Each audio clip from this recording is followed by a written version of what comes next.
Whoa, buddy. Put that thing back in its holster. We haven't gone anywhere. I don't understand. Check out the MichaelDukesShow.com for information on how to get access to the podcast. Welcome to the party, pal.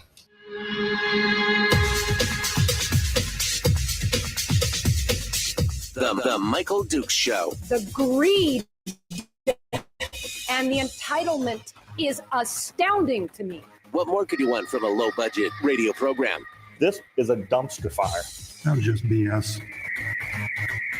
It is time to get a new perspective. We know just what you need, and we've got just the cure. Open wide and prepare for a steaming hot cup of freedom. I just don't fathom it. The Michael Dukes Show. Streaming live across the world. Oh, yeah. Live around the world on the internet at MichaelDukesShow.com and across the state of Alaska on this, your favorite radio station and or FM translator. Hello, my friends. Welcome to Monday. Monday. Man, what a weekend. What a wild weekend it was. Lots of great stuff happening around the state. Harborfest took off down here in the Homer area on Saturday. Spent a good chunk of Saturday wandering around, saying hi to people, talking with folks, broadcasting down from the Deepwater dock there at the harbor. It was a fun time. It was first annual. Had almost it was just under a couple thousand people there. Overall, between all the music and everything else, it was a great time for that. So we can do a recap on that later if you'd like. But it was a great weekend, even in spite of the blowing sideways wind in the morning. And then it got real kind of mild and nice and then it just started just raining like crazy about 7:00. It was crazy. Bill says, what weekend? I know I saw Bill. He was working all day Saturday down there. At the Harborfest, doing his thing as well. But it was a great weekend to see folks and say hi and enjoy it. So I hope you guys had a good one wherever you are in the state. I hope you had a great weekend and were productive and got a lot of things done, etc. All right. Well, we've got a lot of stuff to go over today, different stories from around the state. And some cautionary tales from things that are happening. So we want to get into that today. It's just you and me today, but I have got so many stories that I'm not even going to open up the phone lines because there's still some stories that I wanted to get to from late last week that we haven't had a chance to yet. So we're gonna do that as well. So let's kind of let me give you the highlights. Let me hit you with what we're going to talk about. We're going to revisit that. We were talking about that IDing people for booze. We're going to talk in Anchorage. We're going to talk a little bit about that. We're going to talk about all the budget stuff and everything that's going to be hitting the governor's desk. We're going to talk about what the fate of education funding is with or without the governor's veto due to that federal equity policy that we've discussed. Your electric utility boards, they are not. That is not a sexy thing to talk about. It's not what everybody's all spun up. It's not the stuff that's hitting the Drudge Report. You know what I mean? And but it's excruciatingly important. And we're going to talk about that. We're going to talk about why Again, based on some of the things that are happening in Anchorage, which is a cautionary tale for us around the rest of the state. We'll also talk about the property taxes down on the KPB and what's happening there. The censure of Lisa Murkowski and some other stuff happening in the assembly in Anchorage as well, which we should be paying attention to. I mean, I'll be honest with you. I'll be honest. All eyes should be, well, I mean, not constantly focused on what's going on in Anchorage, but we definitely should be paying attention to what's going on in Anchorage. Why? Well, because it's the largest city in the state. Okay, we got that right. And it's also a case of monkey see, monkey do. There's a lot of times when Anchorage is kind of like the canary in the coal mine. It's the bellwether for what's happening around the state of Alaska. And since it seems to be the one that is going more and more blue as the time goes by, those of us who are on the more conservative side of the fence should definitely be paying attention to what's going on over there. We should definitely be paying attention to it. So I know we cover a lot of that here on the program, but we definitely should be paying attention to what's happening there because, let's just say that there's some crazy stuff going on, some crazy stuff. And we should be watching it and paying attention to it. Anytime something new happens, we should be paying attention to it. Let's talk about that. All right. Have you seen the Instagram AI about homelessness in Anchorage? I have not. Feel free to shoot that over to me on Messenger, Brian, if you want. We can talk about that as well. Maybe we'll catch that during a break. All right. So where do we want to start? Well, let's take a crack at this. Now, last week we talked about this. Last week we talked about this ordinance in Anchorage in December, where they decided passing a universal background check on anybody that ordered any kind of alcohol. You want a glass of wine with your meal and you're as gray as I am and you look like Santa Claus and they want to card you. Right? Now, ostensibly, this is to reduce drinking under the age of 21 and to prevent people who have the so-called red stripe ID, which is an ID that is, it's got a red stripe in it that basically says you have some kind of problem with alcohol that the court has ordered you not be able to consume alcohol. And so that red stripe is supposed to, prevent you from being able to purchase it anywhere that they require you to show ID, like a package store or whatever, right? And there was tremendous pushback on this. We talked about this last week. There's been tremendous pushback by many businesses who are citing it as difficult for a lot of their employees and very irritating for their patrons, especially when they're talking about those patrons who are, like me, very visibly over the age of 21, right? Not a lot of 21-year-olds sporting a thinning white gray hair and a big burly beard, right? It's just, or the older lady that was cited in one of the articles who was very obviously in her late 70s and a tourist and had made it all the way to wherever she was from across town from the hotel, but hadn't brought her passport because she didn't realize she was going to need it to have a glass of wine with her meal after she took an Uber or whatever to get there. And those are just some of the examples of this. And so we were talking about kind of this nanny state thing that was going on, that the Anchorage Assembly and many other governmental agencies, or not agencies, but bodies seem to have in their, they have a bee in their bonnet. They're going to protect us from us, essentially. And so now there's this big push to repeal it, including from a couple of the legislators who had themselves been proponents of it and supporters of it, and then heard this huge public backlash from their own constituencies. So anyway, I had commented how I thought that this was probably a good idea to repeal it, that this was, probably a made more sense. We don't need it. It's obvious that if you are that now, they're not saying that nobody can card anybody there if they look like they are underage. That's not the point, right? The point was this ID, in the nature of many things for government, there's no discernment or vacillation. There's no wiggle room.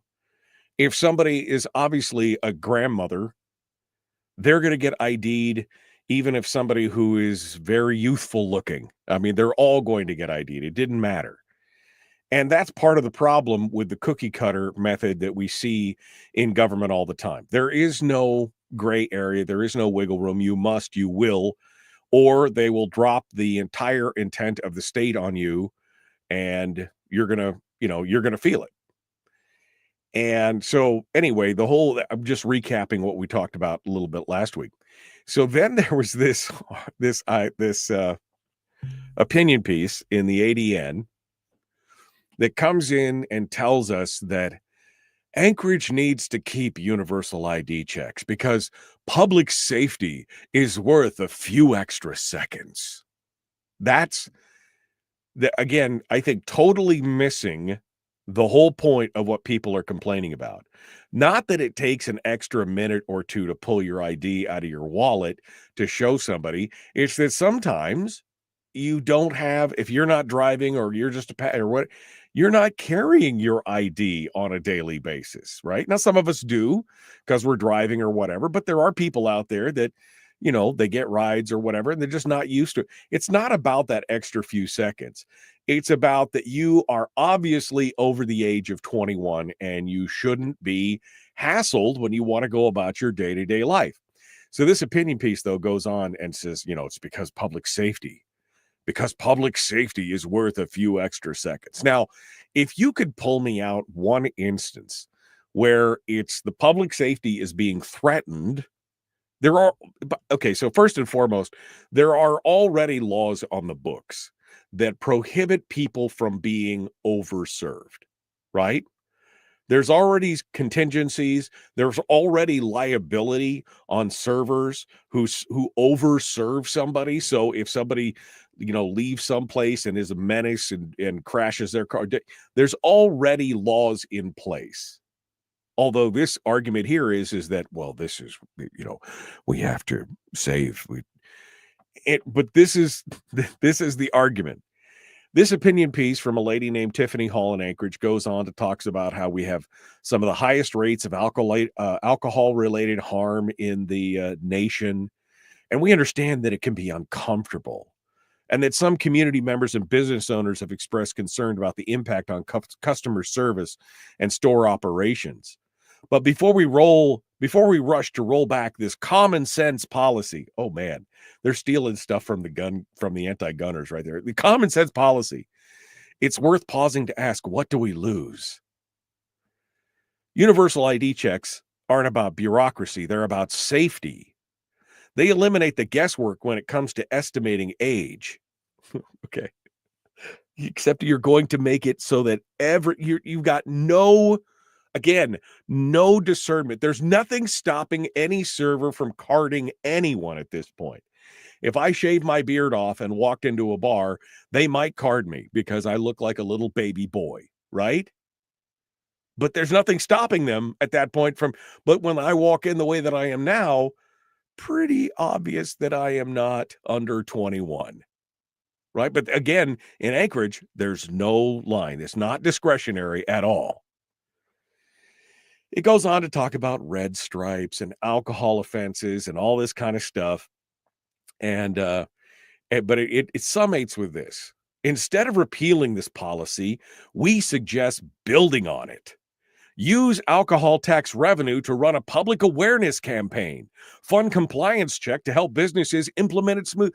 This is the argument. The argument is put in draconian governmental policies and use the money raised by these same draconian governmental policies to then propagandize and tell the public why it's good that they have these draconian governmental policies.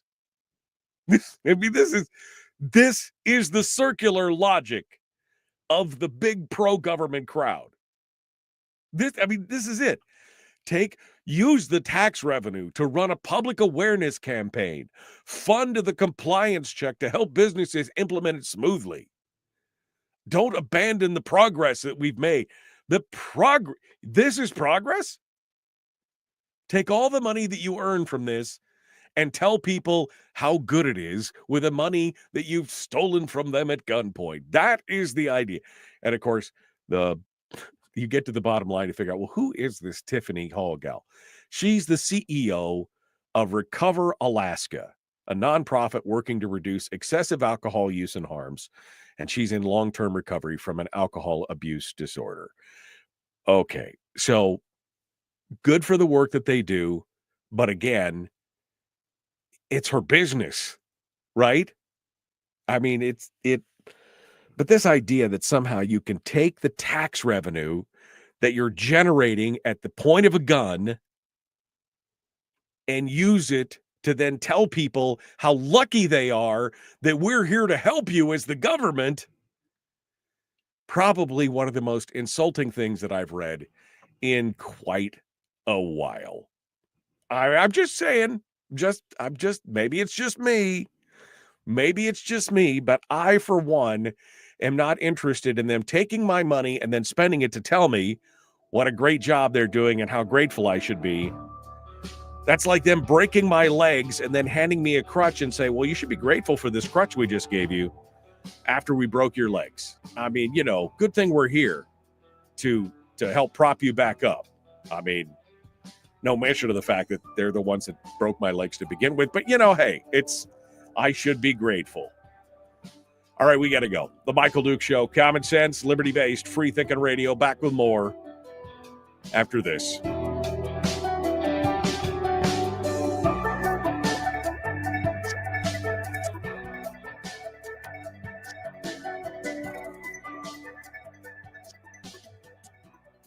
We're broadcasting live through a series of tubes, allowing all of these entities to provide streaming stuff going on the internet. Well, it's kind of hard to explain. Sorry. Streaming live every weekday morning on Facebook Live and MichaelDukesShow.com. I mean, isn't that the height of, I don't know, insanity, aloofness? I mean, like, that we should take the money that we're using and we should then propagandize people for, not to mention the fact that group of people, that older group of people, they're the ones that are spending a lot of the money in the economy, and you're making it more difficult for them to spend the money. Harold likes getting carded. That's okay, Harold. I'm sure you do. I'm sure you will willingly climb into that cattle car one day. It'll be fine. Don't worry about it. It'll be fine, just fine. I'm obviously being facetious, but you know what I mean. Oh man. It's insane. It's insane.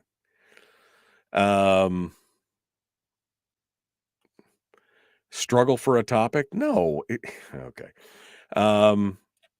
Anthony says, I'm telling you folks, this has zero to do with age verification and everything to do with keeping track of your location and activities. To what end, I can only speculate, but if it truly is about age, why does your ID get scanned into a computer at the point of sale and not just looked at by a person? I sounded like Alex Jones for a minute. Anyway. Good morning. Good morning, good morning, good morning, good morning to everybody. Brian sent me he sent me this link about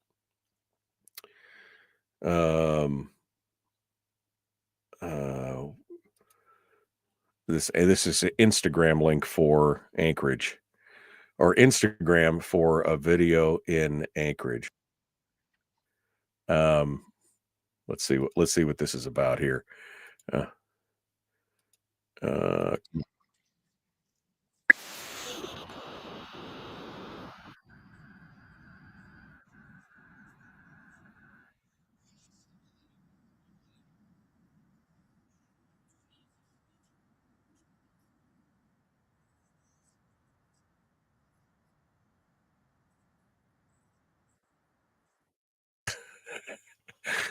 Okay, it's an AI video of a bunch of folks who are I mean, it's AI of what is supposedly a bunch of homeless people highlighting how great it is to be homeless in Anchorage. I mean, I think it's interesting. I still can't think that it must be fun to be homeless, but a lot of people are choosing it as a lifestyle, I guess. Of course, there's a lot of mental health issues wrapped up in all that stuff, but I'll watch that here in just a little bit, Brian. It's an interesting video. So we'll see. All right. Yeah, now we have to question if all videos are AI. Yeah, we do. You really do have to question whether videos are AI or not these days. I mean, a lot of them you can tell, but some of them, they're pretty spooky. It's pretty spooky stuff for sure. Okay. Well, we're all caught up. What'd you guys do this weekend? Did you hang out? I mean, I know what Bill did because I saw Bill this weekend. I know what he was doing. Anything else? What else did you guys do this weekend? Anything great? Yeah, I know LA riots. There's a whole new riot in LA. I don't know exactly. Wasn't paying attention to that because why? Because I can't fix a thing down there. I don't know exactly what's going on down there. I can't affect it, so why am I worried about it? I'm worried about what's going on here in my state, not something else. Because I can't fix a thing. So we'll be paying attention to this today. All right. Brian installed all those washing machine parts only to find out they were defective. OMG. That's what happens when you get parts made by the lowest bidder. That's what NASA found out. Good morning, Jason, all the way in Minnesota. Appreciate you coming in. Here we go. Public enema number one. Oh, wait, sorry. Enemy. Public enemy number one, which makes more sense. On the other hand, he's a little bit of a pain in the Michael Duke show. Yes. Yes, I am. All right. Let's continue on this morning here and see what else is happening around the state and what is likely to go on here in the next few days. We are just 10 days away from the deadline for the governor to have all his bills either signed or vetoed. There's all the budgets have now been transmitted to his desk, and he is now going to work on going through them, lining them out, doing whatever he needs to do. Among the most significant, of course, are the three big major bills: the operating budget and the capital budget, and then the mental health budget is the third one that most people don't think of.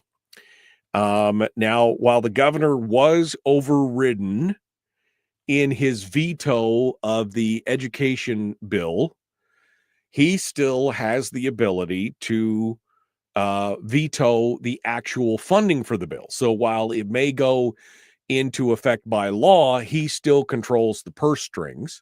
And so he may veto the funding for that specific set. And while the legislature could potentially come back into a special session to override him, the general consensus is that's not going to happen if he does decide to override it. Now, this in part is political maneuvering in my mind. This is political maneuvering by the Democrats to try and make this a campaign issue for next year. That's part and parcel of what they're doing here, trying to make it that we all hate children and hate teachers, which is not the case, but that's not slowing them down from utilizing it as that way. And so that is one of the big maneuvering things that we see right now. We, of course, saw that they used a majority of the money that they used to fund the budget has come from the permanent fund dividend. What was ostensibly supposed to be originally a 50-50 split of the earnings of the permanent fund, with 50% going to government and 50% going to the people, has now, well, last year, that was supposed to be 75-25, right? This year, it's like 83-17. So 83% of that money went to government. It was the largest tranche of money that was used to fund the state, followed by oil revenues and some other things. But it is the biggest chunk of money right now to fund the state comes from the permanent fund. And so now all this stuff sits on the governor's desk, waiting for his signature to go into law prior to the deadline on the 19th, because the fiscal year ends on the 30th of this month, because the state runs on a fiscal July 1 to July 30. And so they've only got a little bit of time before they get this done. Now, will he veto or will he not? I don't know. I hope he does. I hope he does. I hope he sets it up for some kind of fight, because they've already said they're coming back for more. They're already coming back for more, right? Next year. Well, he could slow it down a little bit if that's what we need to do, because he's still looking for his policy changes, which they paid lip service to in this bill, but didn't actually put anything in with teeth or anything else. Now, one of the bills that is not on the governor's desk yet is Senate Bill 113. This is the unicorn bill, the tax bill, right? This is the one that was going to cost us nothing, I tell you. This is the unicorn bill that generates all this revenue and doesn't cost anybody anything.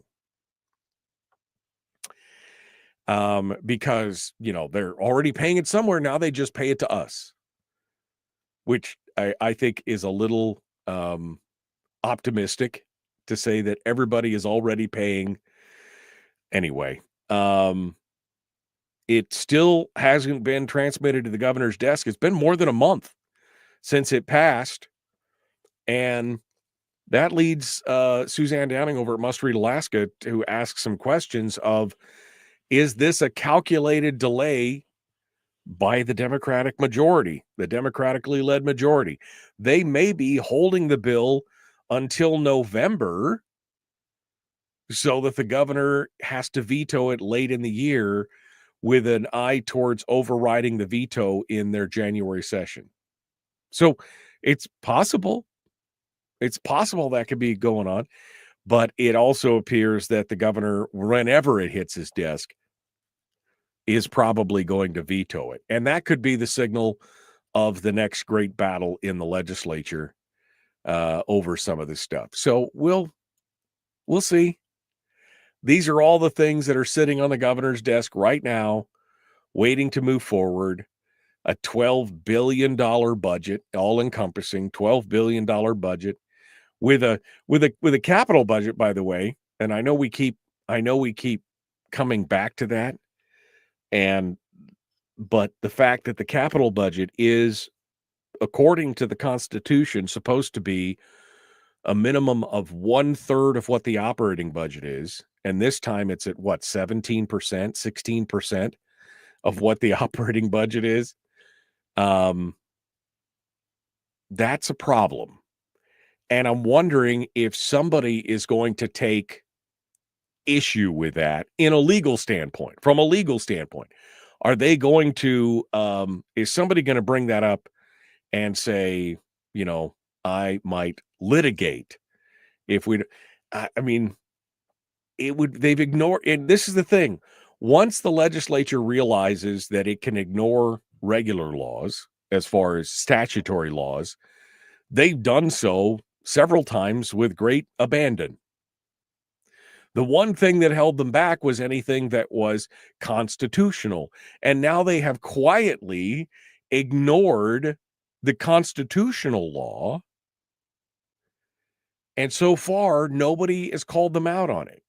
I mean, we have on the program here, but that doesn't do any, that's sticks and stones, right? Somebody is going to have to call them out on it at a litigation level, at a judicial level. Somebody's going to have to say, whoa, whoa, whoa.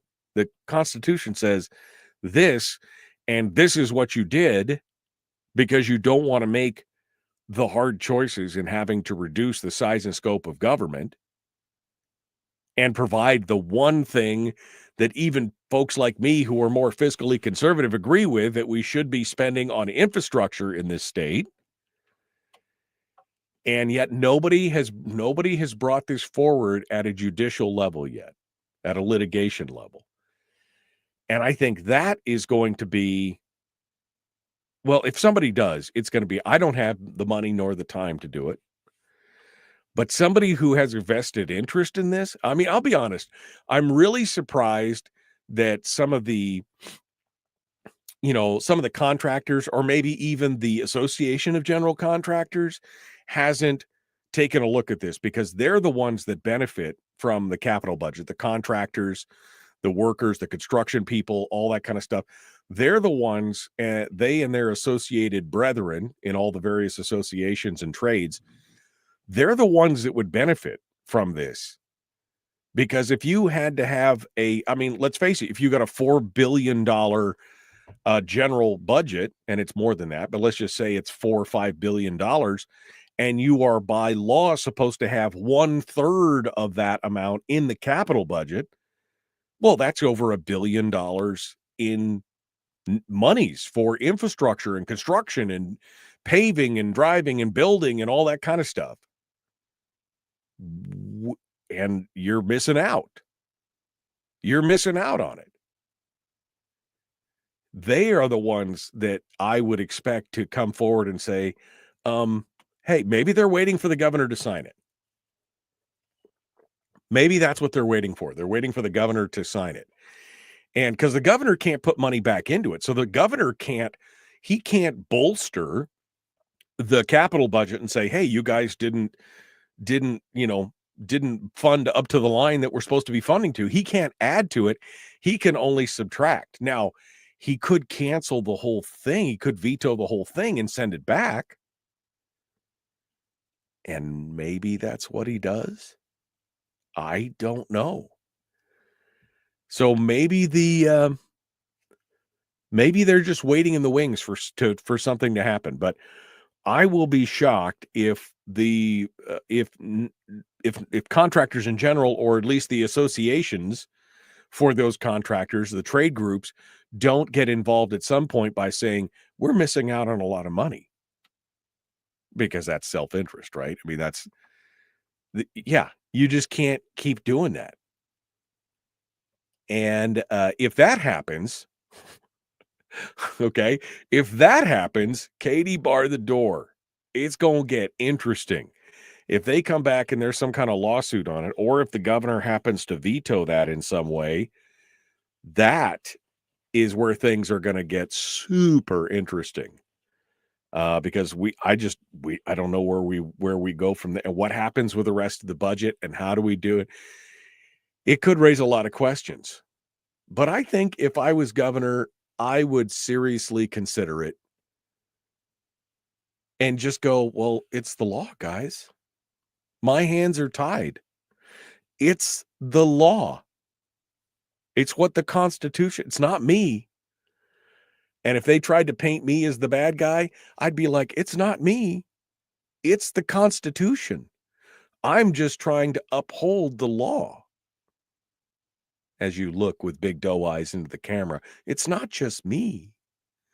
It's the law, and I just have to, I think that would be, I think that would be good. I think that would be interesting to watch.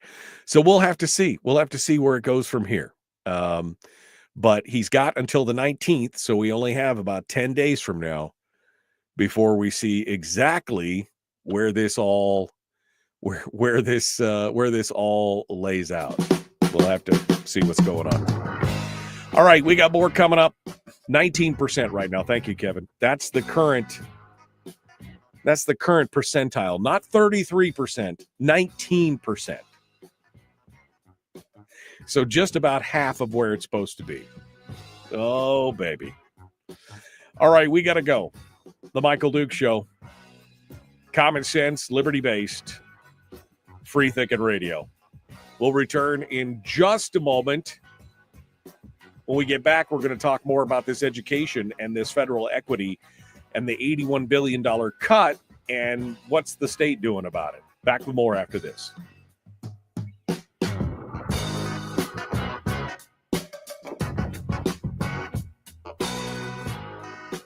If you missed the show, you can listen to it on your time with Dukes On Demand. Oh, and it's free. Like America used to be.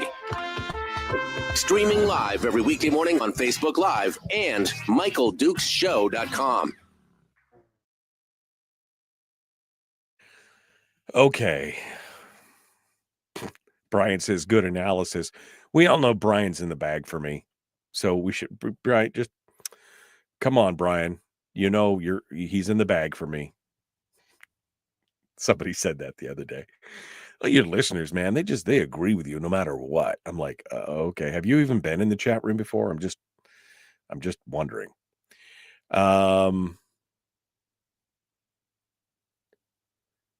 Let's see. Oh, as far as the political shenanigans go, when I said that this was the political way to try and hold back on the governor and whether or not they bring in HB 113, and whether or not they're going to try and use the education funding against him in 2026. He said even the LBNA focus on Department of Revenue is designed to take out Crum before he announces. Just like they took out Tilton before the election, shows she had some dirty laundry for some to lean on to prevent her from forming the majority. And I'm really pissed about that because they used her appearance on my show as a way to try and lean on her, to put words in her mouth that she never said. Anyway. Yeah. That's that is oof. It's going to be rough. Let's see. I hope he vetoes the whole bill. Did I see the Bernadette kickoff? I did not, Miguel. I did not see the Bernadette kickoff. Good morning, good morning, good morning. Okay, I'm trying to get caught up here now. This whole thing is about 2026, said Kevin. I agree. I agree that this is all about posturing. And they want 2026. One of the reasons why they want 2026 to be a Democratic year is because why? Because the next governor selects the redistricting board for 2030. All right. I'm scrolling through here. Legislators don't bother with the Constitution, says Harold. It isn't a law until a judge says so in today's thought process, says Frank. Yeah. I mean, that's kind of it, right? It's just words on a paper until some judge finally decides on it.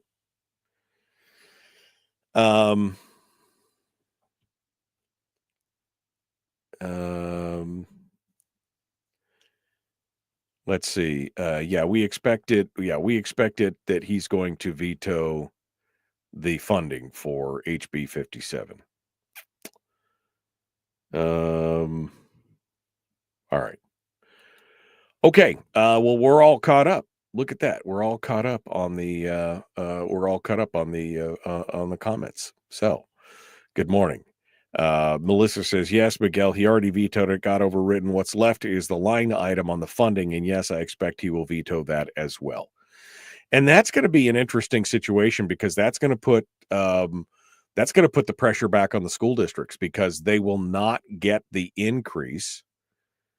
Well, no, maybe they will. Kevin, you'll have to clarify for me because wasn't there a contingency on top of that if this funding gets vetoed, they already have another tranche of money for the same amount as a one-time funding? Wasn't that part of it,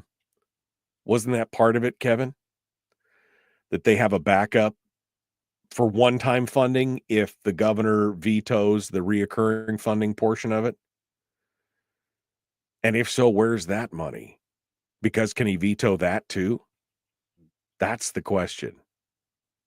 Well, but 80 and the higher ed fund, that was for the supplemental, right? Are they also going to draw it out of are they going to draw the one-time funding for the other stuff out of 80 and the higher ed fund? So they're going to double dip on each?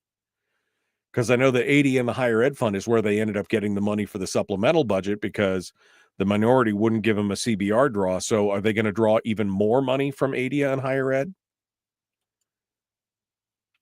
I'm curious because I remember that was being part of the discussion that they've got a contingency plan in case the governor vetoes it for the reoccurring funding. They still have the one-time funding. But what if he vetoes both? What happens then? Things could get real interesting. Things could get real interesting this summer. Could be real interesting. All right, we're about to jump back into it. Here we go. The Michael Dukes Show, common sense, liberty-based, free-thinking radio. Like, share, subscribe. It's the fluoride in the water, turning the frogs gay. Sorry, there was... But where does the contingency funding come from? Kevin said there was contingency. Where does it come from? What does it mean? Here we go. Jumping back in.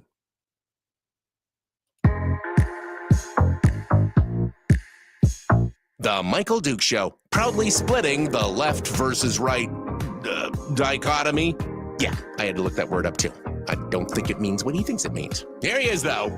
That guy, Michael Dukes, the one with the show.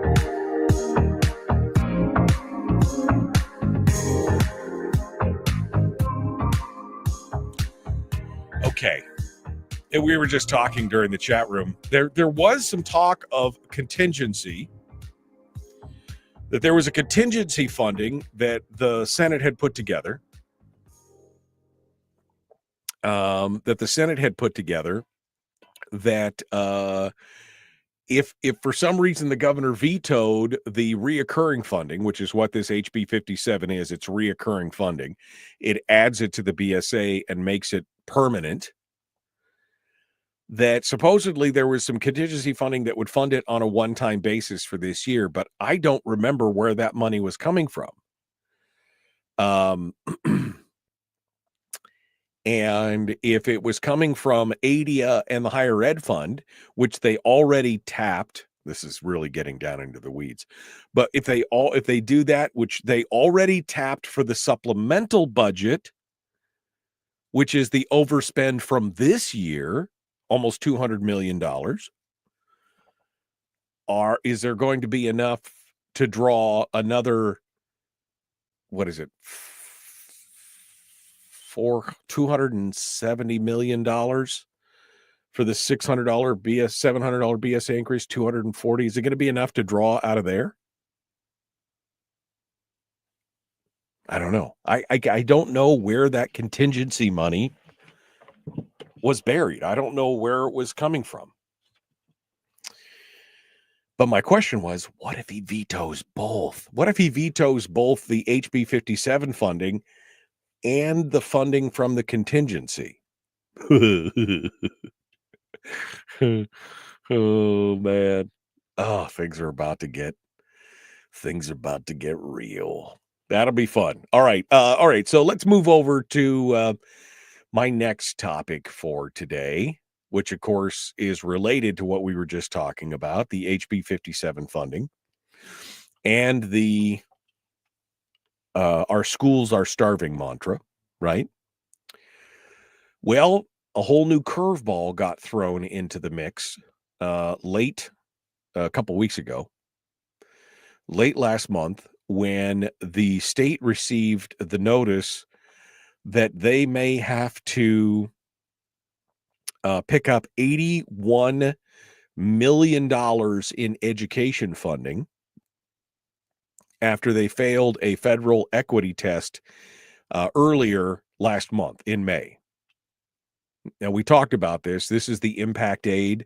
This is the PILT, right? The payment in lieu of taxes that the government pays to Alaska for areas that can't be taxed, like military bases and tribal land, et cetera, et cetera. And Alaska has been using that to help fund education. It's really the only state in the nation that does this. And because they failed the equity test, the federal government and the Department of Ed has basically said, well, you're on the hook for this $81 million. In addition to everything else that's going on, another $81 million. So the reaction from the state of Alaska and DEED was to create a new rule that would limit local funding of public schools. So if there were some cuts and they had to do it and they had to pull things back, and to help make sure that they hit this equity goal, right? This equity, because the problem is the equity test, the disparity test. And to prevent them from having this disparity between different communities, their idea was an emergency rule that was published last Monday, which would redefine a municipality's local contribution, how much money they can give to their own school districts, to include services provided at no charge. So if the borough had a plow and it plowed out the parking lot, or if they allowed an event to take place at a library or something else, they would have to charge the school district rent or use or whatever for the amount of, it would reduce the amount of money that they could give to the local contribution. So it would essentially, and there's a cap, right? Because to make everybody equally miserable, the government's decided that one community, even though they may want to spend, some community could ostensibly say, oh, we want to take half of our taxes and spend it on education. And we want you to tax us harder, Daddy. We want you to tax us harder, Daddy, so that we can get more education in there. Well, see, you only can up to a point, because now the government has come in and said, well, you can't do that. You may have decided amongst yourselves that you want to tax yourself an extra $5 million to give to education, to spend $100,000 on every student. But you can't do that because that's not fair. Well, they decided to do it if they voted and they wanted to do it. And anybody who wasn't on board with that moved out of town. That's pretty much no, you can't do that. You can't do that because that's not fair. Because government's job is to make everyone equally miserable. That's the thing, to choose outcomes and make it happen. So the idea from the state was that they were going to basically put a cap, and they have a cap already. They were going to reduce the cap on what local municipalities could contribute by including all the services that were provided at no charge by a city or a borough or anybody else. So This went on for this just caused a feeding frenzy until 2 days later, after they made the announcement, the State Board of Education decided to postpone the vote on the proposal to limit the local fundings for schools because there was such a huge outcry, which you knew was going to happen. You knew, based on the fact that the education industry can leverage such a huge contingent of people who are invested in this, who have done so well in creating a stalking horse in the people to go out and do their caterwauling and their yodeling for them. You knew this was going to happen. So now they're holding off on it. They postponed, and they said they voted instead to open a 30-day public comment period on the rules rather than enact it immediately on an emergency basis.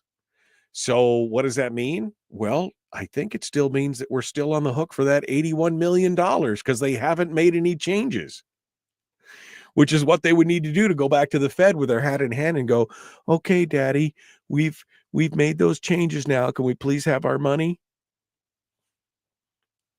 Again, why? This is that trickle down where every dollar we get from Uncle Sugar has got some kind of hook in it. Now, $81 million is a gob of money. I'm not saying it's not. But if you wanted to ditch the disparity test and allow people to fund their education at the level that they wanted to, you just tell them to keep their $81 million and figure it out. But see, because we took the money and now we're addicted to the money and now we got to have the money, now we have to do everything that they say we've got to do. I think, personally, this is a perfect opportunity to tell them to go pound sand. We'll have to eke it out, but now communities will be able to, now they would be able to decide we want to tax ourselves more to have a better education system. I mean, again, the folks in Anchorage, they're all ready. I mean, the folks in Anchorage are they want to be tax me harder. That's what they want. They want to be taxed harder. They've already said it. Josephson, that was what he was talking about during that press conference back in the day. He was like, oh, the people in Anchorage, they're ready to take responsibility for their. But we don't yet live in a world where the Alaska people are ready for themselves to invest in their state government. That's a little piece edited out there where he says, except for the people in the city of Anchorage who stood up and said, tax me harder, we want more education. That's where they're at right now. I mean, this is an opportunity. We could seize it. Now, granted, somebody would probably then sue us for disparity or whatever. But again, if people decide in their communities to invest more, there's nothing stopping these smaller communities from organizing and then voting themselves, to vote to tax themselves to fund their own education. There's nothing stopping them except dependency. That's what's stopping them. Hour 2 dead ahead, The Michael Duke Show, Common Sense Radio.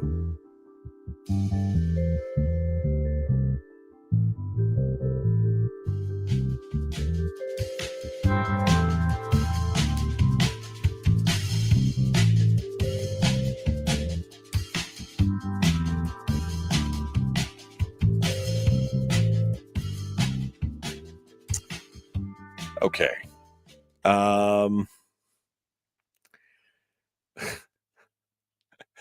Well, Anchorage won't be getting any federal funding due to them sticking to the DEI, and that money could be distributed among all the school districts. I don't know. This is Willie Keppel out in Bethel. So he's on the ground out there. Your $150 million taken from your PFD 2 years ago for broadband is now being used as commission for door-to-door salesmen in the bush for GCI. Starlink rules. Nobody's switching to GCI fiber. But, I mean, that they got their money, right?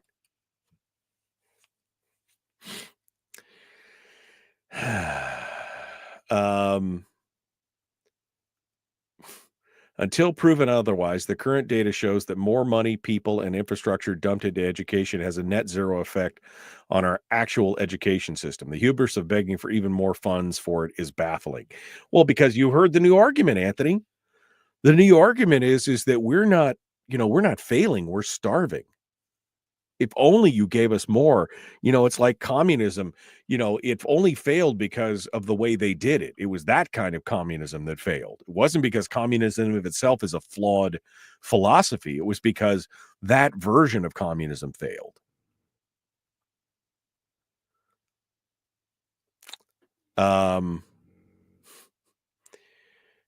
Just say it plainly, we're getting a bad product from the state in education. You're spending billions into a system that consistently produces some of the dumbest kids of the nation.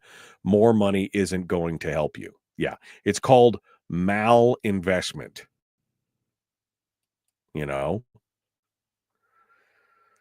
How much does the state owe us for back PFD per person?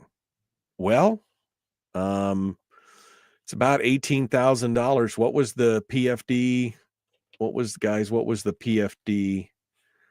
There's an actual PFD debt clock, not a debt clock, but PFD, what do they call it?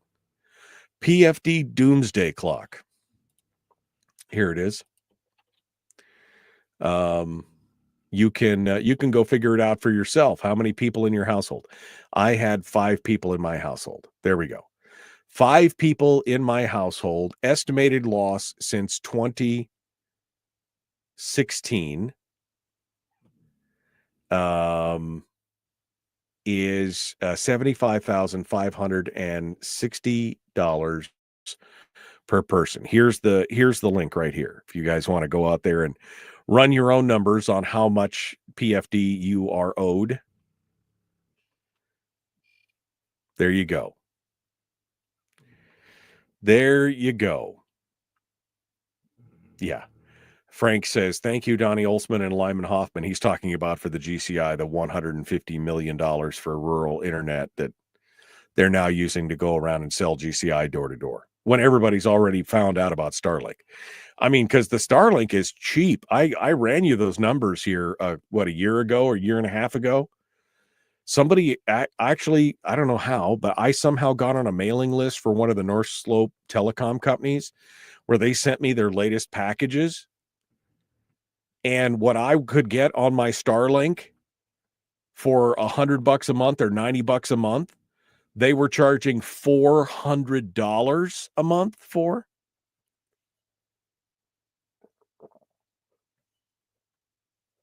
Yeah, it's pretty nutty.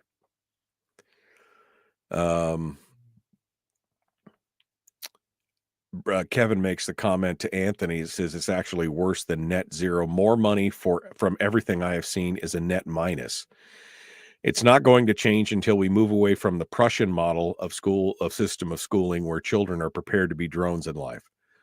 Just does not work for Alaskan parents or our kids. I mean, and this is part of the problem, of course, with education as a whole across the country. We refuse to change our model of schooling, even though the world has changed dramatically since that original Prussian model was put in. Yeah. Frank says they knew about Starlink before they voted for the money to the fiber optic line. Is it kickbacks? What do you think? They tried specifically, Mike Shower and company tried specifically to put in an option for satellite delivered internet, i.e. Starlink, in the thing. And it was soundly defeated. Because is it Donnie Olson or Lyman Hoffman who has interest in he owns part of one of the North Slope telecoms. His family owns part of one of the big telecom companies on the North Slope. So they weren't about to let that happen.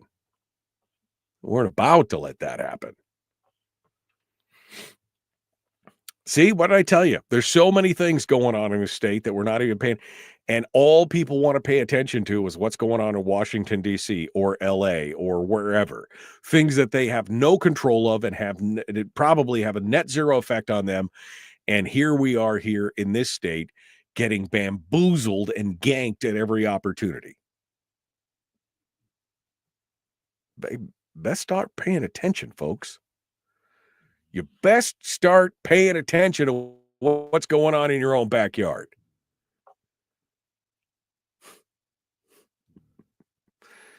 GCI, Starlink and GCI are both $90 right now. GCI subsidizing their phone with it too. $100 internet and phone.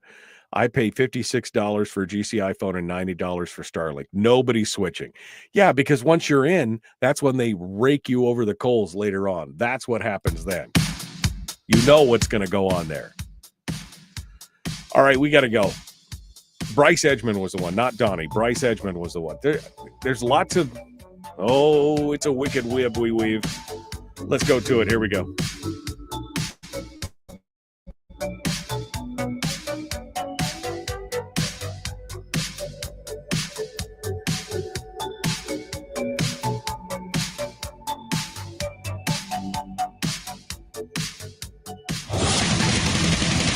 Whoa, buddy. Put that thing back in its holster. We haven't gone anywhere. I don't understand. Check out the MichaelDukesShow.com for information on how to get access to the podcast. Welcome to the party, pal.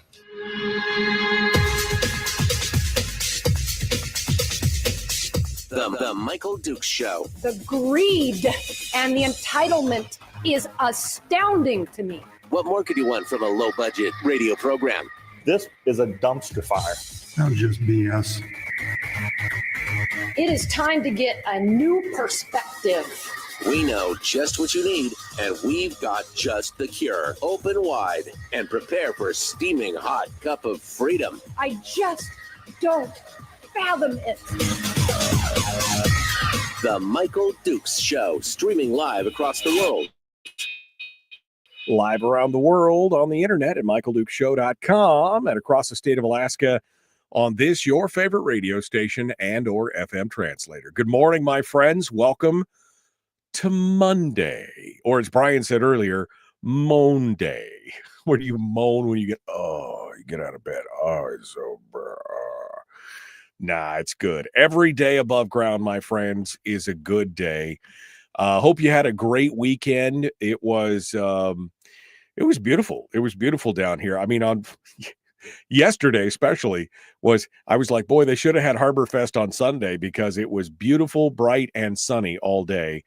Harbor Fest on Saturday was a little sticky in the morning. The wind was blowing a little bit sideways. It was a little rainy, but it had cleared up by mid-morning, and it was a beautiful afternoon, all afternoon, cloudy, but warm, no wind, mild, until about 7:15 or 7:30, and then it just started raining like crazy. But that didn't stop people. Something like 1,800 people there throughout the day, and then for the concerts that night and all the music was great. The music was great down there at Harbor Fest. This is the first annual one, so they had a really good turnout. It was really fun. Got a chance to meet and talk with a lot of great people, and just enjoyed a little bit of time outside. So it was a great time down here on the Spit. I hope wherever you are in the state, I hope you had a great weekend, productive for some of you, and hopefully lazy for some of you. I did nothing yesterday. I was wore out from the day before between the broadcasts and the talking and the walking and everything else. I was like, ooh, I just put my feet up today. It was great. Moan Day means a great weekend. You worked, you did stuff all weekend. When you moan on Monday, it's a great weekend. Thank you, Kim. All right. So hour 2 of the big radio show, and we are ready to rock and roll. We are ready to get into it. I've got a bunch of news stories from around the state. We just finished up. We were talking about education and education funding and the disparity test and everything. Look, this education thing is going to suck all the oxygen out of the room. The last 10 years, 8 of the last 10 years have been consumed with a discussion on the PFD amount, right? And now that's just kind of gotten to be old hat. Now the PFD is now it's no longer sucking all the oxygen out of the room. And now the new thing that's going to be the hot topic du jour for the remainder of, the next 4 or 5 years is going to be on education. There's going to be a fight over how much we need to spend for each child in the state. I mean, not that we're already not spending some of the highest amounts in the nation on a per student basis, but we're going to spend even more. So that's going to be the you could see that already. The battle lines are shaping up. That is the next fight, and we'll be seeing it come forward. That's what's going on with it. What other headlines do we got going on? Well, so we're still going to talk about the dark money and our utility systems. This is, again, the unsexy part of Alaska politics, is talking about utility boards. The permanent fund hitting a new high. The property taxes now in the KPB have dropped or going to drop. And yet the school district is still facing a lot of financial uncertainty and more, plus some of the double the underhandedness of the Anchorage Assembly. And people are, why do you keep going back to well, because again, as goes Anchorage, it's just kind of a canary in the coal mine for what could happen in the remainder of the state. And so that's why I want to keep bringing some of these things up that we're going to be talking about here. But let's start off with what's going on in the Alaska Republican Party. And the most recent thing to come out was from late Friday. The Republican Party in Wasilla, District 26, convened and voted in favor of a resolution to censure Senator Lisa Murkowski. This according to Must Read Alaska. It charged Murkowski with a series of offenses and basically not upholding the platform of the GOP. And now that they have voted in favor for that, it's going to be forwarded to the State Republican Central Committee for a meeting on the weekend. And I don't know if they actually met this weekend or if it's next Saturday, but basically this is, this is nothing new. Earlier this year, we talked about it, how Kenai had unanimously passed a censure resolution. We had Charlie Franz on, remember, to talk about that, where they were censuring both Senator Gary Stevens and Lisa Murkowski, and both of those passed.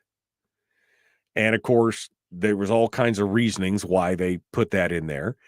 Since then, 7 other districts have followed suit and have filed, or voted to censure her, demanding sanctions, et cetera, et cetera.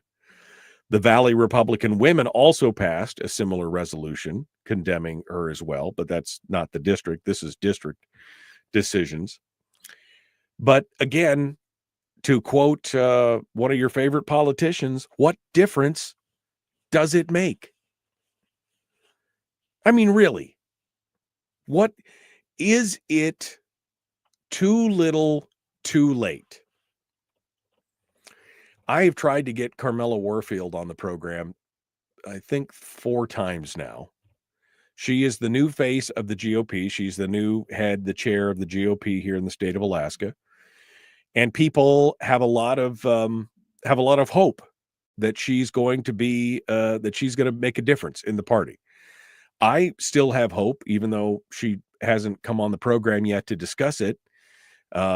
She and I have had several text exchanges where, I want to have her on the program. And in the beginning, she was begging off because she was just taking over, et cetera, et cetera. But I don't know if she's now just avoiding me or what, because again, a lot of the problems that we have in this state can be laid directly at the feet of the Republican Party, because they refuse to hold their members accountable to their own platform. And that's some harsh words.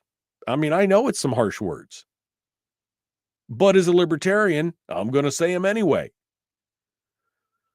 I'm not a member of your party. And I can look from the outside looking in and see what part of the issue is. Part of the issue is the fact that it was Republicans who spent us into this position. Sean Parnell, with his pie in the sky budgets, building budgets based on $105 a barrel oil when oil was already in the low 80s, and just continuing to act like nothing was going to change. Republicans who controlled the legislature, who spent $13-14 billion out of the constitutional budget reserve because they refused to live within our means, to reduce the size and scope of government to live with whatever we were receiving. You know, it's the problem that we have today with Republicans who reject their fellow Republicans in majorities and instead cobble together majorities that are then controlled by Democrats. Like I said before, this is really not a Republican versus Democrat problem in this state. It's not. They're both part of the problem. Both of them are part of the problem. If you really want to put a label on it, because you just can't trust the label in this state anymore of Republican. And we're going to get back to the Murkowski thing here in a second. I know I'm sidebarring. You can't trust that labeling. What you really need to be looking for is for the difference of people who are pro-government, big government spend, and those who are more private, pro-free market, private economy, smaller government. It essentially boils down to people who have a personal philosophy of government is the answer or government is the problem. And there are a few people who are in the legislature whose philosophy is smallest government possible. Government usually is the problem. And those are some great people. Unfortunately, they are in the minority. Even like, for example, in the Senate, when we saw, last year, it was a minority of 3, of which, I guess we could say all 3 of those are the smaller government people, 2 of the 3 at least. But now they have a 6-member majority, or minority rather. And again, only 3 of the 6 are smaller government people. The other 3 are more government is the answer people. So this is an identity problem for the Republican Party. That whole thing to come back around to the point of what difference does it make? First, because the Republican Party has been so piss poor at holding itself accountable anyway. Secondly, this has already been going on. Back in 2021, the State Central Committee had a 77% vote to censure her. That was back when she called for Trump's resignation and she voted to impeach him. 77%. How's that working out for you? And in fact, if you go back and look at this, because she was originally appointed by her dad, does anybody remember that? Does anybody remember that back in the day when she was appointed by her dad to fill the Senate seat? She has not actually received state party support since 2016, and she is not invited, nor does she attend party conventions. It's what they call in the maritime industry a flag of convenience. I don't know if you're familiar with that principle or not, but her being a Republican is simply a flag of convenience. She has not received party support in 10 years and does not attend any of the party conventions or is, or part of it. She is the only member of the Senate or House in Alaska history who's been formally censured by her own party. And has it made a difference? Nope. The most danger she was ever in was in 2010 when Joe Miller ran against her and beat her in the primary.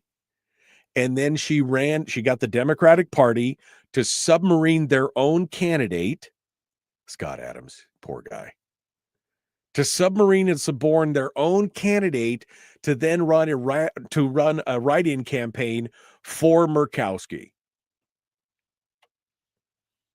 That's the thing. She is the perfect Manchurian candidate at this point. She's got the flag of convenience up there. And what difference is this going to make if they censure her again? What are you going to do? We're going to censure her harder. We're going to censure her harder. That's what we're going to do. That'll work. Which again, I'm totally baffled that the courts have decided that the club, because that's what political parties are. They're clubs, right? That a club can't decide who should be able to represent them in any given, basically anybody can say that they're anything and get away with it. I find that amazing, quite honestly. But who am I? I'm not a judge. Who am I to judge a judge in that regard? But what difference does it make? She could be censured. They could censure her all day long and twice on Sunday. She's still got the backing of the rural voters, the Democrats, and everybody else, and enough middle-of-the-road rhino politicians that she's going to keep getting in there and doing what she does. What difference does it? Not much at this point. Not much at all. That's the horrible part.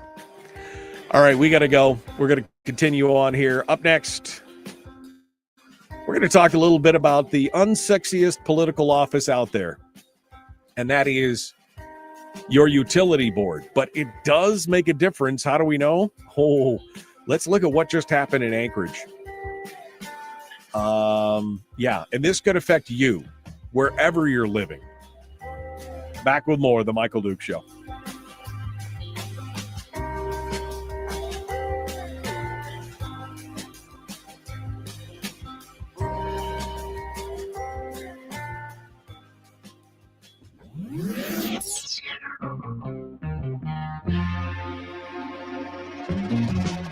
Running on 100% pure beard power. Oh, also some coffee. We dip our beard in coffee. Ha, nice beard. The Michael Duke Show.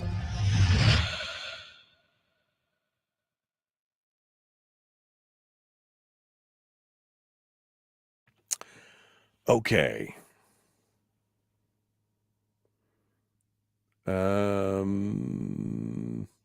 Yeah, maybe we should start the get off my lawn party. Stay off my tundra. Maybe that's what we should be doing. Right? Stay off my tundra. That would be the way to do it. I don't know. I don't know what the party can actually do here. Well, I mean, first and foremost, I suppose they could be really unified in it. That was one of the problems, was that the districts were saying one thing, and you had Ann Brown and company in the party previously who were basically radio silent about the whole thing. You need to make it a public campaign. You need to expend some money to say, she's not this, she's not that. She doesn't stand for you. I mean, that's about probably the best you can do. I mean, but I don't know. What they need to do is they need to find a candidate that they could run against her and throw all the weight and support that they possibly could behind her. That's the thing. And quite honestly, I need to, and then you got the outside groups like Mitch McConnell and stuff who are throwing millions of dollars to keep her in there. But we really need to, they need to come out in a big way. and just point out that she is not who she says she is. Will that make a big enough difference? I don't know. I don't know. But I guess we can. I guess we'll see. Get off your BS about blaming rural voters. What are you talking about, Henry? It's a well-known fact that that was one of the biggest reasons why Murkowski won the 2010 write-in campaign. I mean, I don't know. I'm not blaming anybody. I'm just stating a fact. There's no blame in it.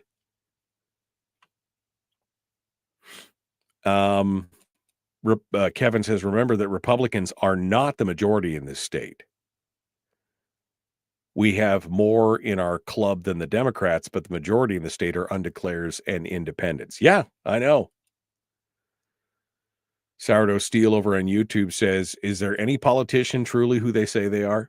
That's a good point. That's a good point. That's a good point. Yeah, publishing her voting record will speak volumes. Again, I think that if the party was serious about this, they could take a big tranche of money and they could run a campaign that says, do you really know who she is? And lay it all out. That's the thing. And then find a candidate that they could unify behind to run against her. But I don't even know if that would be enough. I have a feeling that that seat is hers until the day she dies or decides to leave. That's pretty much it. It's, yeah. So we'll see. We'll see what comes of. We'll see what comes of that.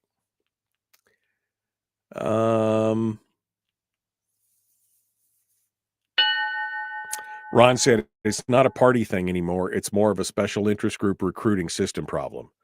The unions find individuals willing to sell their souls in order to become someone supposedly important. I think there's some of that going on for sure.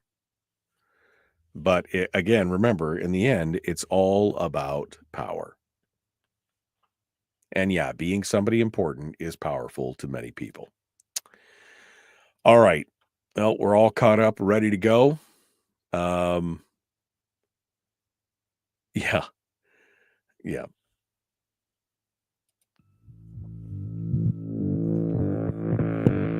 Public enema number one. Oh, wait, sorry. Public enemy number one, which makes more sense. On the other hand, he's a little bit of a pain in the Michael Duke show. Okay. Welcome back to the program. Hour 2 continues of the Michael Duke show. We've got more headlines coming up tomorrow. We are going to be talking again with Brad Keithley, Chris Story. Oh, actually, no Chris Story this week because he's traveling this week. So it'll just be you and me. Maybe we'll find somebody else, or maybe I'll attempt to do my own positive. I mean, I've been his student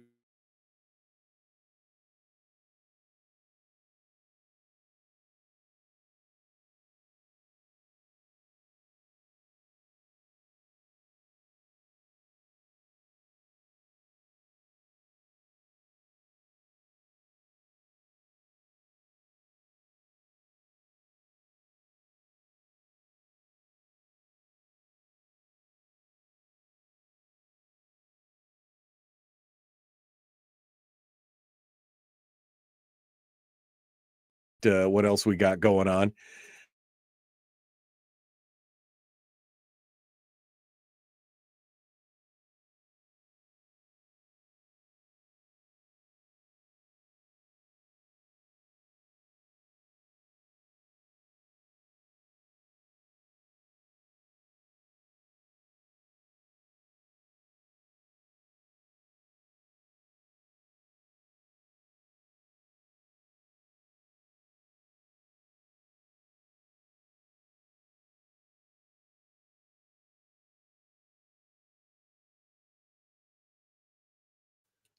sexy office to run for. It's not something that people are like, yeah, when I grow up, I want to run for the utility board. That's what I want to run for. Not that I want to be president for the United States or the governor or whatever. It's that I want to be on the utility board of GVEA or of MEA or HEA or whoever, right? That's where they're. So, nobody ever got up and said, yeah, that's what I aspire to. So one of the most unsexy political positions you can be out there, but one that has tremendous significance to its various communities. The case in point that I'd like to bring up right now, is what's going on at Chugach Electric. Chugach Electric just had their election for their new board of directors, which ended 9 days ago, 10 days ago. And the Alaska Center, formerly known as the Alaska Center for the Environment, has officially secured majority control now of the Chugach Electric Association Board of Directors. They now have 5 of the board's 7 directors were endorsed by the Alaska Center for the Environment. Gives them a solid 71% majority. And that, my friends, has some serious connotations and implications for what's going to happen in the future. Why do we say this? Because we know that the Alaska Center and other environmental organizations and concerns are only and mostly concerned about renewable energy. They don't care about, well, in fact, they are antithetical to oil or coal production, electrical production. They are firmly in the anti-fossil fuel camp, and they are deeply committed to what non-dispatchables, right? That is wind and solar. It's their whole push. It's everything that they've wanted. That's exactly what they're out there fighting for. Time and time and time again.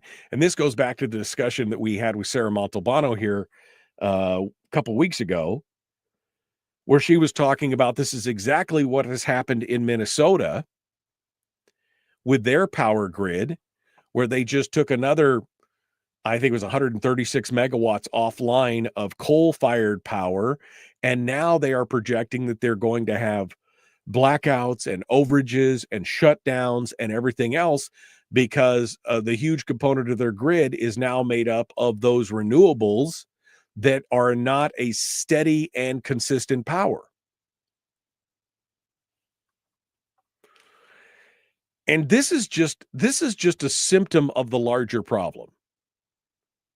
What we need to be focusing on in our power generation in this state are, if you're going to look at, renewables, quote unquote, or green energy, we should be looking at hydro and geothermal and maybe potentially tidal. Those are things that are pretty consistent, right? We still have the cleanest burning coal in the world. We should still be looking at coal production and natural gas, if we can find it. We should still be looking at that because those are all, those are all dispatchable power components, meaning that they are consistent. They provide a baseline steady load. You turn it on, it gives you power. You turn it off, it gives you power. With wind and solar, it gives you power when it feels like it. Hydro, it gives you power all the time. Geothermal all the time. Nuclear all the time. Those are the things that we should be talking about. But we've created this love affair with this renewable energy thing, and we've now subsidized it with a bunch of monies from the feds, from the states, from everything else to make it look more attractive. Nobody ever asked, well, what's the true cost of a lot of these things? And part of that is because these utility boards have been taken over by interests who are all aligned in one thing. And again, this is a symptom of a larger problem. The larger problem is the bread and circuses of the national stage. I can't tell you how many times somebody pops into the chat room and starts spouting off about something on a national level.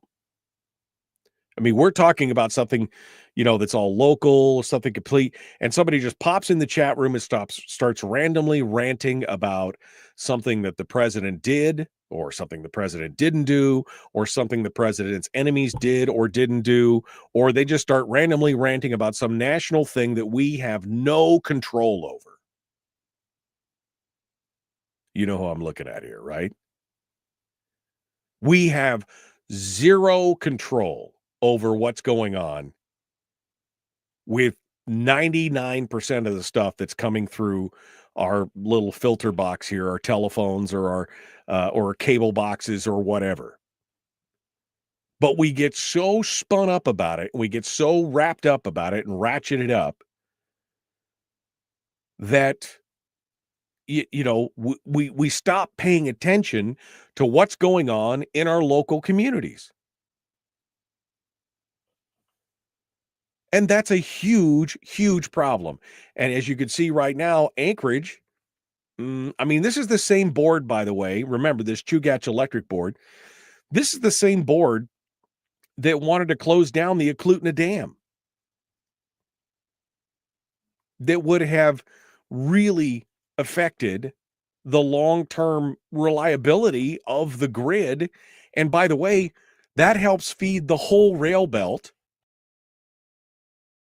from Homer all the way up to Fairbanks. It helps feed the whole thing if they had shut down Eklutna.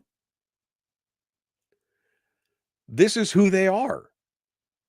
This is the group of folks. This is them. And because we have stopped paying attention to what's going on inside, and by we, I mean the vast majority of conservatives or smaller government folks, we get so sucked up into, all this national BS that we have no power over, no control over. It does nothing but help us stay angry. We've stopped paying attention to what's going on in our local communities. It's one of the reasons why I don't focus on national politics on this show, with the exception of firearms. I know, because that's one of my passions. But outside of that, I basically we hardly ever talk about anything national unless it spills over into Alaska specifically. Because you and I can't do anything about it. Now, for our local utility boards, for our local dog catchers, for our local, road service areas, for our city councils, our community councils, our legislatures, our assemblies, we can do something there. And those things affect us more directly. I guarantee you, if you look at your boards right now, especially since we're talking about utility boards and electrical generation boards, if you look at the boards right now, Chugach Electric, MEA, GVEA up in Fairbanks, HEA down here on the peninsula, you start looking at those boards and you will see a common thread. And that is that these boards, in many cases, have a majority or near majority of people who identify or who have been endorsed or who are in the same car with the folks from the Alaska Center for the Environment. That's why there's been this huge push in places like Fairbanks and other places for, this wind farm, although there was a wind farm that was already there that they could have tied into. No, we're going to build our own. And we're going to shut down our coal plant that provides a big chunk of we're going to do this. You could see this was the direction that they're going and have been for 15 years. But now they've reached critical mass in Anchorage. I don't know what it spells for the Anchorage area, other than the fact that you're going to have more expensive electricity and less reliable electricity. And because Anchorage is part of the rail belt grid, that means it's going to affect us all that are on the rail belt. We got to start paying attention to this, folks. Again, not sexy, right? Oh, you're going to run for the utility board. Yawn. But what difference does it make? Well, that bill you pay every month to the electric company, that has a direct impact on that. That's something that you feel every month, month after month. And it may not be sexy, but you damn well are sure that it has an effect on you every month. And what's really interesting about this whole thing is that the elections for these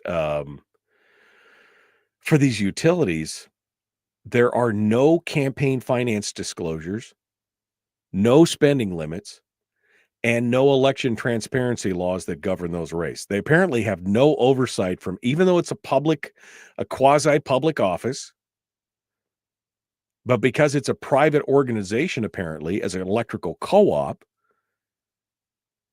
it's not overseen by, not that I'm calling for more, but it's interesting to note, they don't have to tell you where they get their money. But the Alaska Center gets a ton of funding through the Arabella Advisors Network, including the 1630 Fund, the Tides Foundation, and more.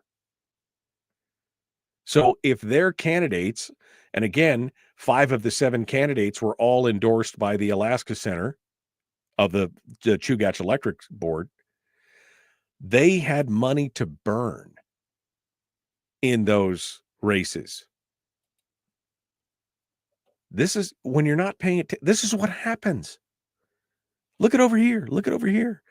Look at over here at the left hand. Look at the right hand. Look at the left hand. This is the bread and circuses that are going to lead to our own destruction if we're not careful there. All right, we got to go. One more. Well, we got a couple more stories to get to, including the new property tax rate down on the Kenai Peninsula. And when I saw the mill rate down here for the first time here a while ago, my eyebrows went up. I'll tell you why here in a little bit. The Michael Duke Show, common sense, liberty-based, free-thinking radio. We return more after this.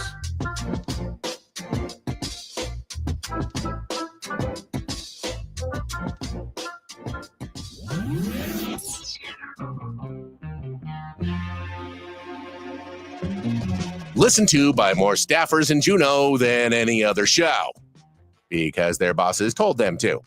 And after what they just heard, oh man, they're going to be pissed. You're a bad, bad man. The Michael Duke Show.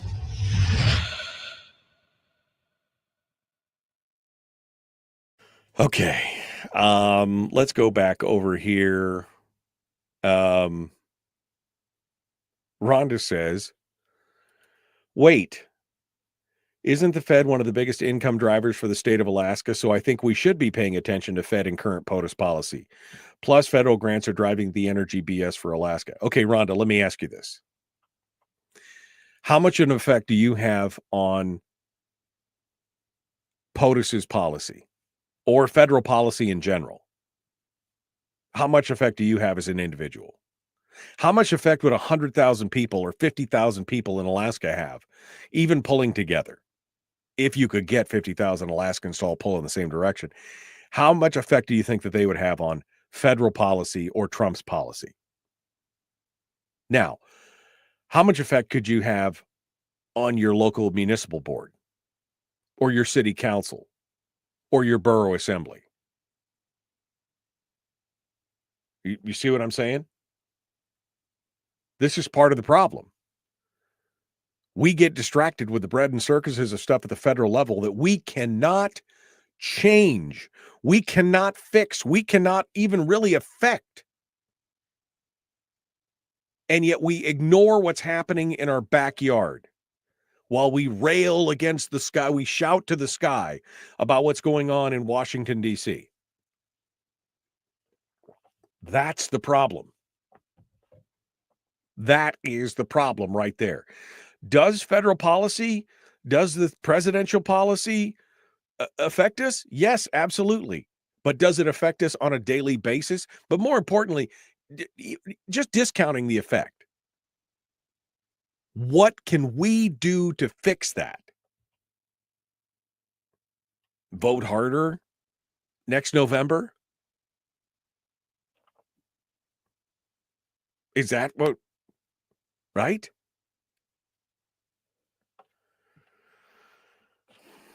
That's the problem, Rhonda.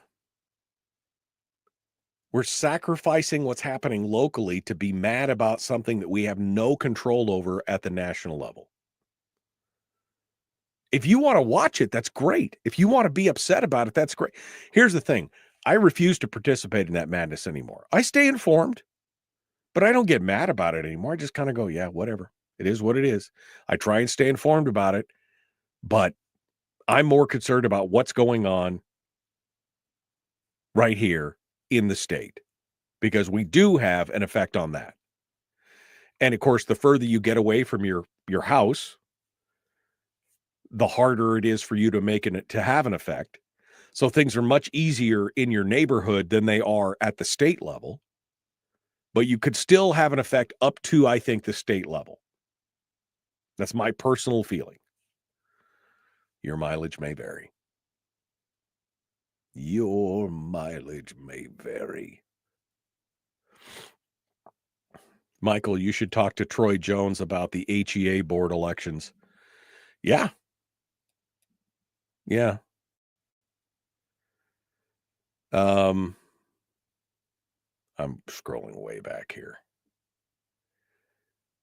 I'm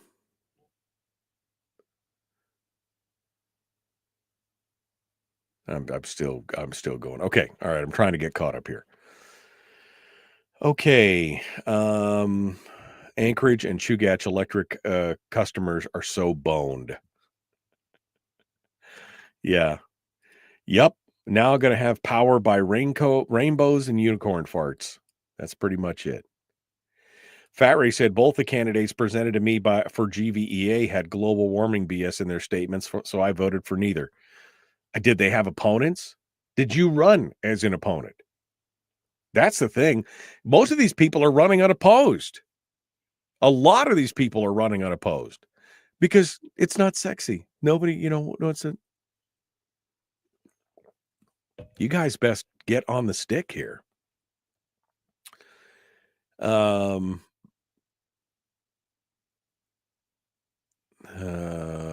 governor, state of Minnesota, nuclear, it's the future. We need to look at nuclear, natural gas, and coal. I agree. I absolutely agree.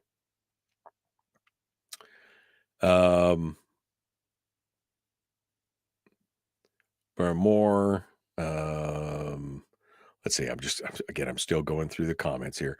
Michael says we need to put a dam on the Yukon River, power forever in the state. Well, I don't know if it's a Yukon, but we should be looking at ways to get hydro in the state. Absolutely. I'm still going. I'm still, yeah, this is going to cascade through. If they take down a Klutna and the hell will be felt up. The hell will be felt up and down the rail belt. Yeah. And they destroy ballots as soon as it's over. Ask Troy. Well, I'm going to have to talk to Troy Jones about this to get an even better deal. Did I not look at the mill rates before buying? Yes, I did look at the mill rates before buying. It still shocks me, though, when I look at it. Okay, here we go. Jumping back into it, the Michael Duke Show. Common sense, liberty-based, free-thinking radio. Like, share, subscribe. Let's do it.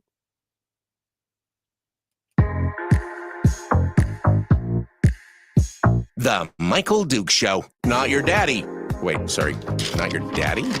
Ooh, not your daddy's talk radio. Whew. I was scared for a second. Thought we were going down. Here's Michael Dukes and the show.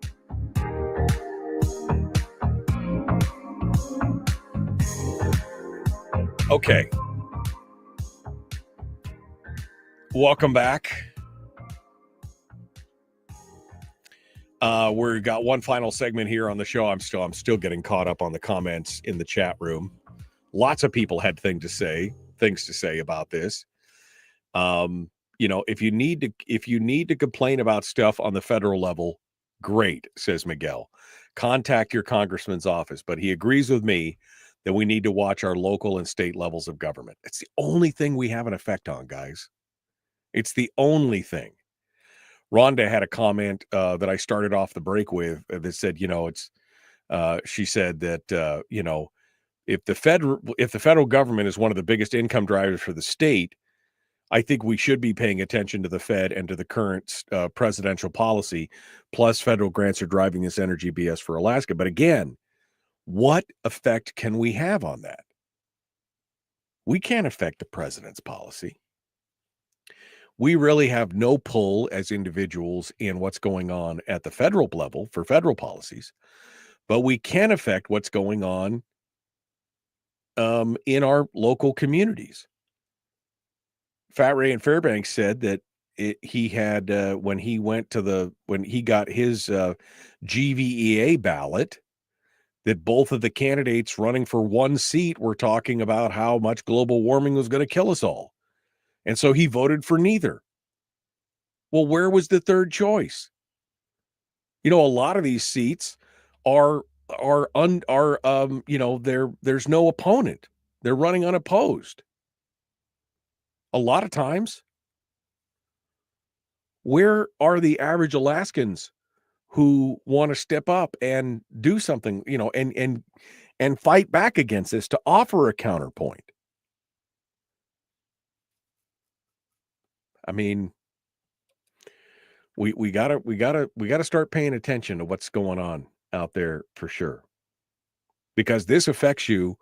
Like I said, every month, every one of us writes a check to an electric company or to our landlord, who then writes it to an electric company. I don't want, not to get too pedantic about it, but you're paying for your electricity use one way or the other. Every month it affects you. And if it goes up, well, guess what? You feel it. This is something that we definitely need to be digging into. Well, the permanent fund has hit a new all-time high, $83 billion, $384,400,000 on Thursday. That was a brand new number. They were touting their own horn. They published it last Thursday, beating the previous record by over $1 billion. Again, no discussion from anybody in any news outlet, including Suzanne Downing at Must Read, where this article came from, talking about what they should be raising, how much money should be in there. That if they had only been attached to if they had only been mirroring the Vanguard S&P 500 fund for the last 10 years, they would be at what, $113 billion instead of only 83. Them's his rookie numbers. But they're out there tooting their own horn, doing their thing. But nobody's talking about this. Nobody's talking about this. Not even in the comments on Must Read is anybody talking about what they could have been making. It's a substantial amount. Well, good news for folks on the Kenai. On Tuesday, the Borough Assembly unanimously approved several reductions for property taxes. The mill rate in the Kenai Peninsula reduced. It went down from 4.3. I know people in Fairbanks are pooping their drawlies over this. 4.3 mills down to 3.85 mills. It's like 12 mil, 14 mills in Fairbanks, but it's okay. Don't, one of the reasons why they dropped their mill rate is because they've taken in too much money. Mayor Murkowski, who proposed the mill rate reduction this week, says the borough is taking in more in property taxes than it needs because of the sharply increasing property values, which again is what Chris Story has been talking about, where the property values have become so egregious for so many people that this is part of that reason. Murkowski said the borough is required by state law to assess properties to their full value, and even as the borough's mill rate has been unchanged in recent years, rising values means rising property taxes. Most borough residents will pay less in property taxes this year than they did last year, he said. After so many years of escalation, it's time for us to really take that into account. We're losing families because it's a very expensive place to live, amongst other reasons. Yeah, I mean, it's some good news. It's some good news. They're basically, they're making as much money as they're doing it. They're turning it back. Now, on the other hand, and in the meanwhile, this Fair Tax Act that Chris has been talking about has started to make some waves. I'm going to be interested to see if we can get any kind of, what kind of citizens petition or initiative we need to get up on that. Because I think that could be a game changer for any community that would take it up. But in the meanwhile, hey, any reduction in property taxes is okay by me. Because you know what I think about property taxes. Immoral. That's my personal opinion. Again, it is taxation without representation, and it is a tax on an unrealized gain, which that's just wrong. 100%. Meanwhile, the Kenai Peninsula Borough School District is facing what they call a quote unquote, this according to Jacob Dye over at the Peninsula Clarion, a paralyzing level of uncertainty. They're waiting to see if Governor Dunleavy is going to veto the funding for HB 57. This according to Zen Kelly, the school board president. They said decisions on staffing of programs and schools are being held up as the district won't know how much money it has to work with until the end of June. So the governor has telegraphed his intent to veto at least some of the school funding, Zen said, and the Alaska legislature is unlikely to call itself into special session to override the veto. And so that means that we just don't know. They've already closed school. There was a whole article in the Peninsula Clarion about the closure of Nikolaevsk, and that's kind of a sad thing, but it's happening all over the place. The school districts are really going to have to start getting there. I'm out of time.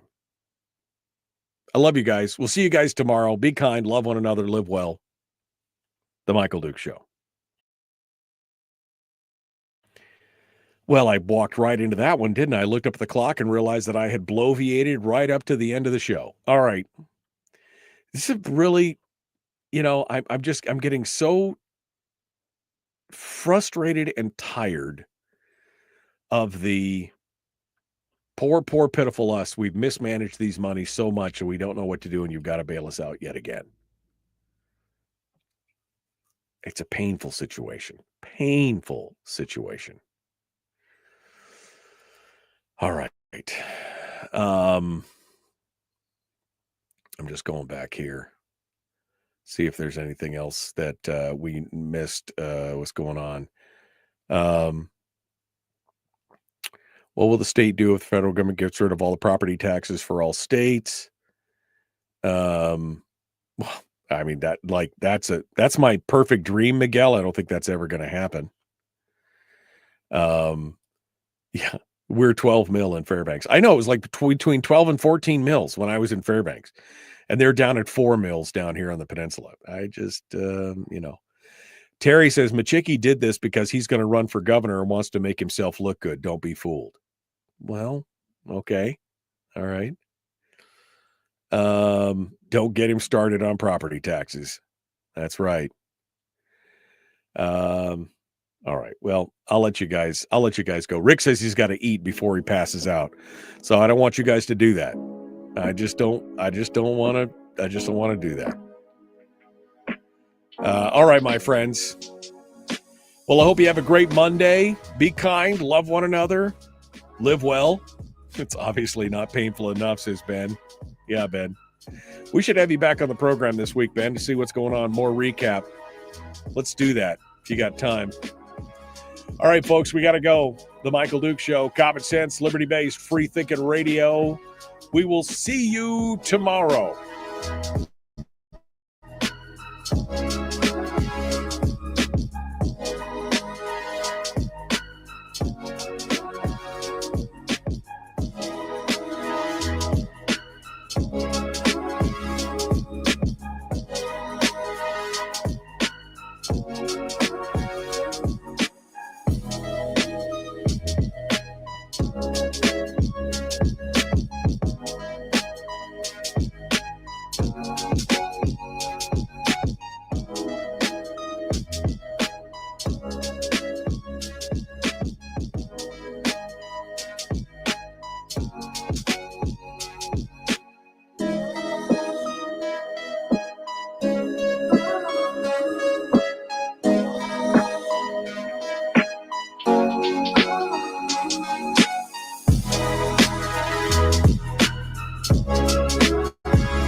We've shed our terrestrial radio skin, and now we are slimy lizard internet people. It's the Michael Duke Show.